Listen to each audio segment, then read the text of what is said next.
नमस्कार दोस्तों, स्वागत है आप सभी का रोशन जिंदगी के बेहद खास वीडियो में। दोस्तों, आज के इस बेहद जरूरी और हेल्थ से जुड़े महत्वपूर्ण वीडियो में हम बात करेंगे उन खास दालों के बारे में जिनका सेवन मधुमेह यानी डायबिटीज जैसी लंबी और गंभीर बीमारी में बहुत ही लाभकारी और असरदार माना जाता है।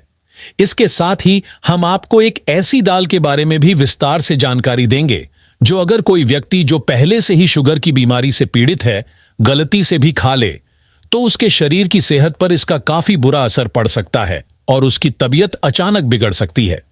इसीलिए इस जानकारी से भरपूर वीडियो को एक भी सेकंड स्किप किए बिना पूरे ध्यान से और आखिर तक जरूर देखिए, क्योंकि इसमें दी गई बातें आपके और आपके अपनों के लिए बहुत मददगार साबित हो सकती हैं।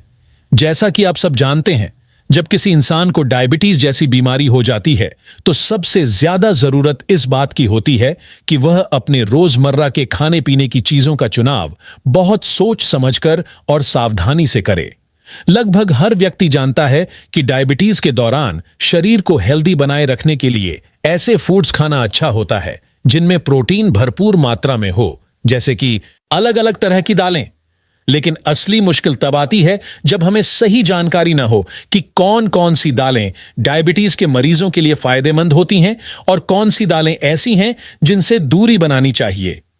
यही जानकारी की कमी है जो कई बार हमारी थाली में रखे हेल्दी दिखने वाले खाने को भी हमारे लिए नुकसानदेह बना देती है। अक्सर लोग अनजाने में कुछ ऐसी चीजें भी खा लेते हैं जो बाहर से तो पौष्टिक और ताकत देने वाली लगती हैं, लेकिन डायबिटीज के मरीज के लिए वह धीरे धीरे शरीर को नुकसान पहुंचाने का काम करती है। यही वजह है कि कई बार शुगर की बीमारी चुपचाप अंदर ही अंदर बढ़ती जाती है और हमें इसका अंदाजा भी नहीं हो पाता। मैंने पहले भी आपको कुछ जरूरी फलों और हरी पत्तेदार सब्जियों के बारे में बताया है जो ब्लड शुगर को कंट्रोल करने में बहुत असरदार होती है।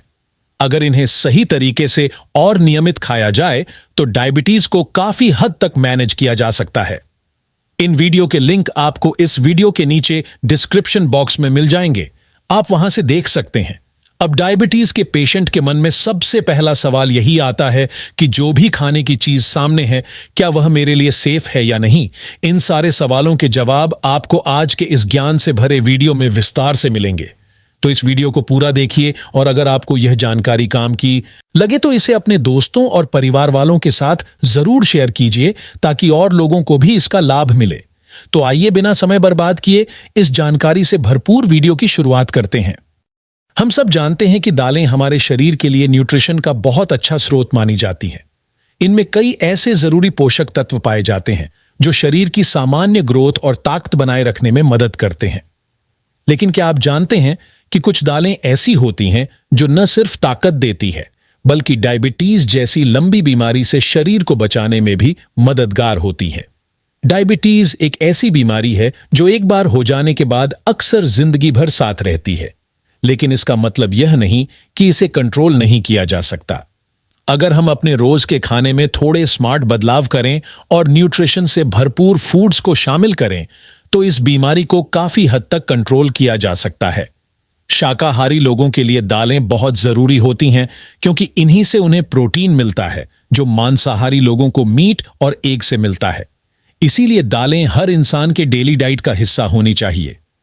दालों में दो तरह के फाइबर पाए जाते हैं, एक सॉल्युबल फाइबर यानी जो पानी में घुल जाता है और दूसरा नॉन सॉल्युबल फाइबर यानी जो पानी में नहीं घुलता।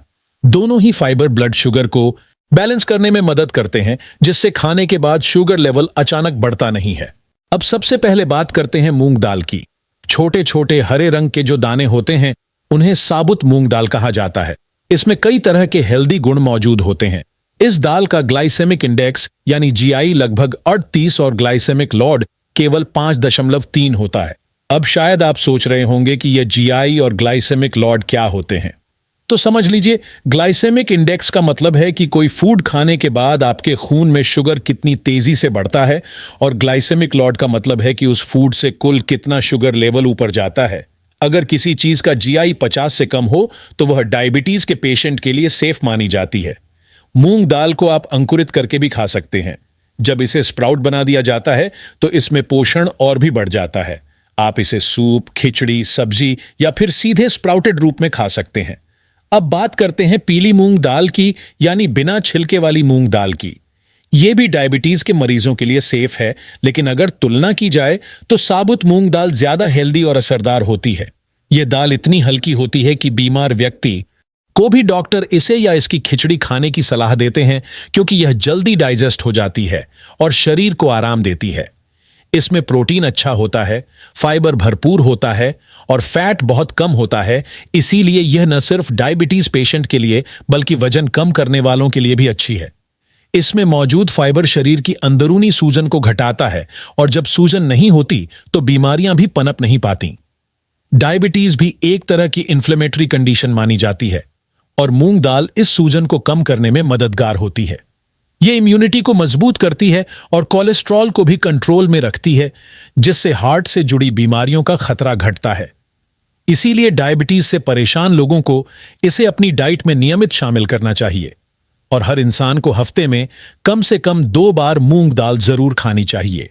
अब हम आगे बढ़ते हुए बात करेंगे चना दाल के बारे में, जिसे हेल्थ के नजरिए से बहुत ही महत्वपूर्ण और बेहद फायदेमंद दाल माना जाता है, खास तौर पर उन लोगों के लिए जो मधुमेह यानी डायबिटीज जैसी गंभीर और लंबे समय तक रहने वाली बीमारी से जूझ रहे हैं।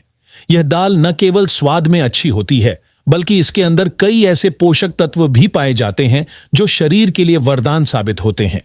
इस दाल का ग्लाइसेमिक इंडेक्स केवल 8 के आसपास होता है, जो बहुत ही लो कैटेगरी में आता है और यही वजह है कि इसे डायबिटीज पेशेंट के लिए एक बेहतरीन और सुरक्षित ऑप्शन माना जाता है।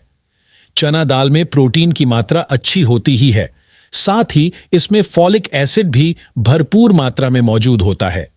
ये दोनों मिलकर न केवल ब्लड शुगर को नियंत्रित रखने में मदद करते हैं, बल्कि शरीर में मौजूद खून को साफ, हेल्दी और मजबूत बनाने में भी सहायक होते हैं। चना दाल फाइबर कंटेंट में भी काफी रिच मानी जाती है और यही कारण है कि यह पेट की सफाई के लिए बेहद असरदार मानी जाती है। यह आंतों को अच्छे से क्लीन करती है और कब्ज जैसी आम लेकिन परेशान करने वाली समस्या से राहत दिलाती है। आमतौर पर डायबिटीज से पीड़ित लोगों में पेट साफ न होने की शिकायत यानी कब्ज की प्रॉब्लम बहुत कॉमन होती है। ऐसे में चना दाल उनके लिए डबल बेनिफिट देने वाली चीज बन जाती है। पहला, यह ब्लड शुगर को कंट्रोल करती है और दूसरा, यह पाचन तंत्र को सही रखती है। इस दाल में आयरन और फॉलिक एसिड की भी भरपूर मात्रा होती है, जो शरीर में खून की कमी को पूरा करने के साथ साथ एनर्जी लेवल को भी बढ़ाती है। एक दिलचस्प बात यह भी है कि इसी चना दाल से बेसन तैयार किया जाता है, जो लगभग हर घर की किचन में रोजमर्रा की कई रेसिपीज में इस्तेमाल होता है। अब अगर बेसन से बनी चीजों की बात करें तो अगर इन्हें कम मात्रा में ऑयल या घी का इस्तेमाल करके हेल्दी तरीके से बनाया जाए तो यह डायबिटीज पेशेंट के लिए भी नुकसानदायक नहीं होती, बल्कि अगर बेसन से बना नाश्ता या खाना तला भुना कम हो और भाप में पकाया या हल्का सा सेक कर खाया जाए तो यह शरीर के लिए फायदेमंद भी रहता है। लेकिन ध्यान रखने वाली सबसे अहम बात यह है कि अगर बेसन की चीजें डीप फ्राई की हुई हों या उनमें बहुत ज्यादा ऑयल इस्तेमाल हुआ हो तो डायबिटीज के मरीजों को उससे दूरी बनानी चाहिए, क्योंकि ज्यादा फैट और ऑयली फूड शुगर लेवल को बिगाड़ सकता है। बेसन सिर्फ खाने में अच्छा नहीं होता, बल्कि स्किन यानी त्वचा के लिए भी काफी लाभकारी माना जाता है। इसीलिए हर पुरुष को, खासकर जिन्हें शुगर की बीमारी है, अपने डेली फूड में चना दाल को किसी न किसी रूप में जरूर शामिल करना चाहिए। अब बारी आती है मसूर दाल की, जो स्वाद में लाजवाब होती है और साथ ही इसमें कई हेल्दी न्यूट्रिएंट्स भी पाए जाते हैं। मसूर दाल का ग्लाइसेमिक इंडेक्स लगभग 24 के आसपास होता है, जो बहुत ही लो कैटेगरी में आता है। इसका मतलब यह है कि इस दाल को खाने के बाद ब्लड शुगर धीरे धीरे बढ़ता है, जो डायबिटीज कंट्रोल करने के लिए बेहद जरूरी बात है।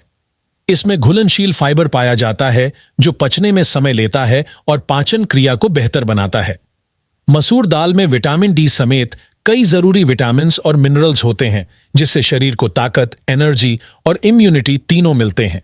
यह दाल हल्की होती है और पचने में आसानी होती है, इसीलिए डायबिटीज के मरीजों के लिए इसे एक अच्छा और सेफ ऑप्शन माना जाता है। अब बात करते हैं अरहर दाल की, जिसे कई लोग तुअर दाल के नाम से भी जानते हैं। यह दाल भी खाने में हल्की, स्वादिष्ट और न्यूट्रिशन से भरपूर होती है। इसका ग्लाइसेमिक इंडेक्स भी लो होता है और यह खास तौर पर उन लोगों के लिए फायदेमंद है जिनकी इम्यूनिटी यानी शरीर की रोग प्रतिरोधक क्षमता किसी बीमारी के कारण कम हो गई हो।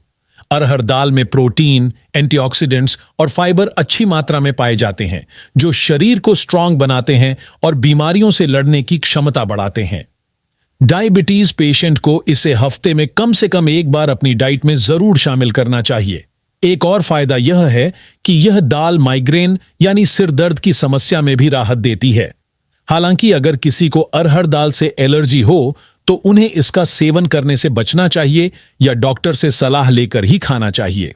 अब हम आते हैं उस दाल पर जिसे डायबिटीज के मरीजों को या तो बहुत ही कम मात्रा में खाना चाहिए या पूरी तरह से अवॉइड करना चाहिए, और वह है उड़द दाल। अब तक जिन दालों का हमने जिक्र किया वे पचने में आसान थीं और ब्लड शुगर को नियंत्रित रखती थीं, लेकिन उड़द दाल थोड़ी भारी मानी जाती है और इसका डाइजेशन हर किसी के लिए आसान नहीं होता। इसमें भी प्रोटीन भरपूर मात्रा में होता है, लेकिन यह दाल हैवी होने के कारण गैस, पेट फूलना और बदहजमी जैसी दिक्कतें पैदा कर सकती है। खासतौर पर प्रेगनेंसी के दौरान महिलाओं को और डायबिटीज से पीड़ित लोगों को इसका सेवन सोच समझकर और सीमित मात्रा में ही करना चाहिए। अगर पेट सही से साफ न हो और खाना अच्छे से पचे नहीं तो शरीर में शुगर लेवल और ज्यादा बढ़ने का खतरा हो सकता है। इसी वजह से डायबिटीज पेशेंट को उड़द दाल से दूरी बनाए रखना ही बेहतर होता है। कुल मिलाकर कहा जाए तो ब्लड शुगर को नियंत्रित रखने में दालों की भूमिका बहुत अहम है। ये न सिर्फ शुगर लेवल को मैनेज करती हैं, बल्कि शरीर के कोलेस्ट्रॉल लेवल को भी बैलेंस करती हैं, जिससे हार्ट से जुड़ी बीमारियों का खतरा घटता है। दालें प्रोटीन, फाइबर और कई जरूरी पोषक तत्वों का बेहतरीन सोर्स होती है। जो लोग अपनी डाइट में प्रोटीन की कमी महसूस करते हैं, उन्हें अलग अलग दालों को जरूर अपने खाने में शामिल करना चाहिए। और अंत में मैं आपको कुछ जरूरी टिप्स देना चाहूंगा जो डायबिटीज को मैनेज करने में मदद करेंगे। पहली बात, अपने खाने में ज्यादा से ज्यादा फाइबर वाली चीजें शामिल करें। दूसरी बात, रोजाना कम से कम 30 मिनट वॉक, योगा या हल्की एक्सरसाइज जरूर करें ताकि शरीर एक्टिव रहे। तीसरी और आखिरी बात, दिन भर में कम से कम 2 लीटर पानी पिएं, जिससे शरीर के टॉक्सिन्स बाहर निकलते रहें और आप हेल्दी बने रहें। अगर आपको यह वीडियो उपयोगी लगा हो तो इसे जरूर लाइक करें, अपने दोस्तों और परिवार के साथ शेयर करें और हमारे चैनल को सब्सक्राइब करना ना भूलें ताकि आपको इसी तरह की और भी हेल्थ से जुड़ी जानकारी मिलती रहे। धन्यवाद।